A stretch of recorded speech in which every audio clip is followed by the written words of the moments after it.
Hello দোস্ত, আমি অনুপ দাস। আমি আপাতত আছি হাওড়া জেলায় সাঁতরাগাছি নিউ বাস স্ট্যান্ডে সামনে। তো আমার ভিডিও করাটা একটা উদ্দেশ্য রয়েছে, মানে উদ্দেশ্য বলে তো এর পিছনে একটা ঘটনা রয়েছে আর কি। আমি চেন্নাই গেছিলাম একটা ট্রাভেলসের অফিসে কাজ করবো বলে। ট্রাভেলসটার নাম হচ্ছে জে ট্রাভেলস, জে যাত্রা পরিবহন পুরো নাম। তো ওদের বাস কলকাতা থেকে চেন্নাই, কলকাতা থেকে ব্যাঙ্গালোর সমস্ত জায়গাতেই যায়।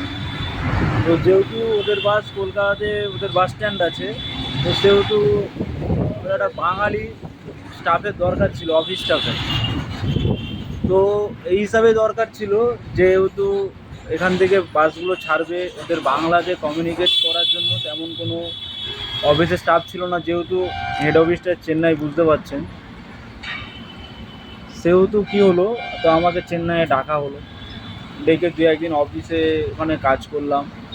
যে এখন আমায় বললো তুমি কলকাতায় চলে যাও, আমাদের বাসে সেম বাসে রিটার্ন হয়ে চলে যাও, মানে ওদের বাসে আমি আর কি এসছি।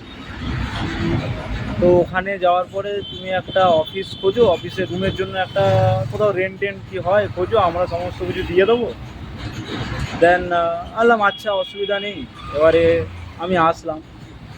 আর আসার পরে আমাকে বলছে একদিনের মধ্যে অফিস খোঁজো, অফিসের সব ইনস্ট্রুমেন্ট ম্যানেজমেন্ট যা আছে সমস্ত কিছু রেডি করে তুমি চেন্নাই চলে আসো। তো আমি দেন বললাম, স্যার দেখুন একদিনে তো এগুলো করা ইম্পসিবল, কারণ আমি তো এখানকার লোকাল ছিল না, আমার বাড়ি কাকদ্বীপ থেকে আমি এত দূরে গেছি। ওদের একটা ফোন কলসে আমি অনলাইনে যোগাযোগ করেছিলাম। তো বললো হ্যাঁ ওদের কাজের জন্য ছেলের দরকার, একটা বাঙালি ছেলে যে সমস্ত কিছু ট্রাভেলসের বিষয়ে জানে। তো আমি গেলাম, গিয়ে দেখলাম ভদ্রলোকগুলোকে। তো ভদ্রলোক এখন আমার সাথে অভদ্র একটা ব্যবহার করলো, যে বললো তুমি যদি একদিনের মধ্যে এখানে সমস্ত যোগাযন্ত্র না করো তাহলে তোমাকে কাজ করতে হবে না। তা আমি যা শুনে একটা জিনিসই ভাবলাম, যে আমি বোকাচোদা না এরা আমাকে বোকাচোদা বানাচ্ছে, এটাই।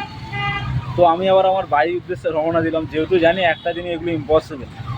আর আমি যে একটা লোক, যারা আমি একটা কথায় বিশ্বাস করে এতদূর কাজে যেতে পেরেছি চেন্নাই, আবার চেন্নাই থেকে একদিন পরে এবার রিটার্ন করে এখানে আসতে পেরেছি, তো তারা বা তাদের কাছ থেকে যে ব্যবহারটা পেয়েছি, আমি মনে হয় না যে আমি এদের যদি একদিন কেন 1 ঘন্টার মধ্যে যদি সমস্ত অফিস থেকে রেডি করে সমস্ত কিছু রুম টুম রেড নিয়ে একটা ভালো ঝাক্কাস অফিসও বানিয়ে দিই না আমাকে, তার মনে হয় না যে আমাকে ওরা কাজে রাখবে। তো ব্যাপারটা এটাই হচ্ছে, যে ট্রাভেলসে যারা চেন্নাই বা ব্যাঙ্গালোরে যাবেন একটু সাবধানে যান। বাস ভালো কিন্তু বাসের মেনটেনেন্স ভালো না, বাসের ড্রাইভার ভালো কিন্তু বাসের ড্রাইভারের বিহেভিয়ার ভালো না। আপনার টিকিট কাটবেও ভালো অ্যামাউন্ট দিয়ে, কিন্তু টিকিট অনুযায়ী সিটে যে এক্সপেকটেশানটা করেছে, মানে সিটগুলো ভালো না। তো এবার আপনারা দেখুন, আমি বোকাচোদা হয়েছি, এবার আপনারা চিনে বুঝে বোকাচোদা হবেন কি হবেন না সেটা আপনাদের হাতে। তো চলুন, বাড়ি চলে যাচ্ছি, বাড়িতে গিয়ে এই বোকাচোদার মতো ফেসটা দেখাবো। চলুন, টাটা।